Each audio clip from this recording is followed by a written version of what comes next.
tarehe 18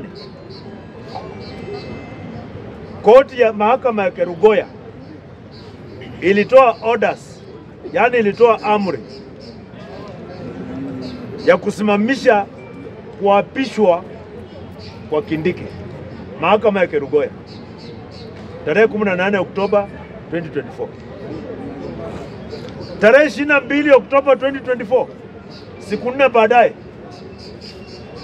Deputy Chief Justice Philemona Mwilu kwa ukora akatengeneza ile kitu naita constituting a bench of 3 judges. Kutengeneza bench ya majaji wangapi? 3. Na majaji watatu wakabadilisha uamuzi wa mahakama ya Kerugoya ili Kindiki apishwe. So akina Gachagua wakaenda kwa appeal court. Appeal court imesema Deputy Chief Justice hana nguvu, hana mamlaka yoyote kikatiba kutengeneza bench ya majaji ili kubatilisha uamuzi wa mahakama ya Kerugoya. Hana hiyo mamlaka hata kidogo. Hana hiyo mamlaka. So right now as we speak, legally, politically we have a deputy president right now as we speak. Kutokana hiyo uamuzi wa mahakama. Politically we have Kindiki as a deputy president, my soprano friend. But legally, kulingana na uamuzi wa mahakama, we have no deputy president. We have no deputy president right now as we speak. Legally speaking, constitutionally, we don't have. Kwa bahati mbaya Ruto, Mungu amchukue leo, we shall have a constitutional crisis. Kwa sababu Gachagua na Kindiki watapigania. Kwa sababu saizi as we speak kisheria, hao wawili wote sio deputy. Kindiki is not deputy, Gachagua is not deputy because he was impeached. Na kulingana na uamuzi wa mahakama, Kindiki swearing was illegal because a court that cleared him to be sworn was illegally constituted by the Deputy Chief Justice who has no mandate under Article 164 of the Constitution of Kenya. Under Article 164 of the Constitution of Kenya. Article 164 of the Constitution of Kenya, Sub-Article 4. Sub-Article 5, I'm sorry. Yes. Yes. Inapatia only the Chief Justice mamlaka ya kutengeneza bench when there is a constitutional matter, to be heard. Na ukitaka Deputy Chief Justice atengeneze bench, lazima akule kiapo ya Chief Justice. Kuna majukumu ya mengine ambayo ni ya Chief Justice ambayo haiwezi tekelezwa na Deputy Chief Justice. Kama President, kuna majukumu fulani ya President haiwezi tekelezwa na Deputy President. Kama jukumu la Commander in Chief, Deputy President hawezi tekeleza hiyo. Hawezi.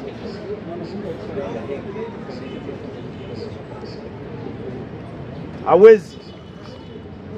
So, lazima ukitaka hata Deputy President afanye majukumu ya Commander in Chief, lazima kule kiapo ya President. Aitwe President, asiitwe Deputy. Ndio atekeleze hiyo majukumu. So, hizi vitu zilikimbizwa hapa, impeachment, nini, mbio. So, ile option wako nayo sasa ni moja tu. Waite Gachagua, wamwambie tunakupatia benefits zako zote, usiulize makamu, na yeye akubali. Wampatie benefits zake zote. Yes, that is where we are right now, whether you like it or not. Unless waende kwa Supreme Court wa appeal. Na Supreme Court ibadilishe uamuzi wa appeal court.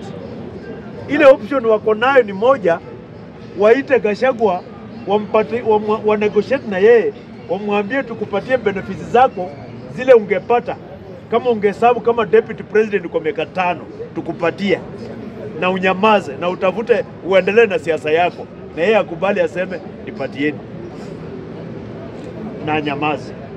That is the only option they have, legally speaking, not politically. Mheshimiwa, maliza tuende live. Gachagua, mtu ameuliza kama Gachagua anaweza kusimama. Gachagua hawezi simama kwa sababu hii uamuzi ya mahakama juzi haikubadilisha impeachment.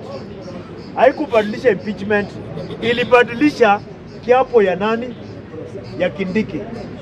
Impeachment bado iko, it still stands until ile kesi Gachagua aliweka kotini, until ikuwe determined, the impeachment still stands. So mimi nasema, na watu walikubali, hata maseneta, hata wabunge wa huku mlima wengine wamesema tulihongwa, tulipatiwa milioni 5, tulipatiwa milioni 20. What I'm saying, mimi sitetei Gachagua, I'm not defending Gachagua, but I'm saying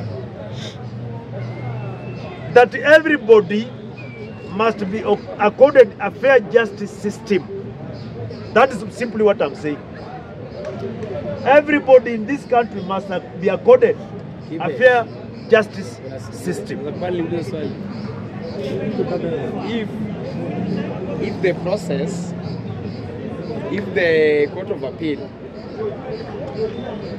declare the swearing in, does it mean that the process was also wrong? Because if the swearing in was wrong, according to me, my own understanding, though I don't understand part of the law, I still have a view that if the swearing was wrong, the impeachment was also wrong. If the impeachment was wrong, now we term is null and void. Null and void means that now Gachagua doesn't have any case to answer. He still remains the deputy president of today. Are we in agreement? You are right. You are right. The only issue there, in what you have pointed out, the only issue there is that matters impeachment, party impeachment, bado iko kotini, it has not been determined. Ile party imekuwa tu determined is a miscellaneous issue.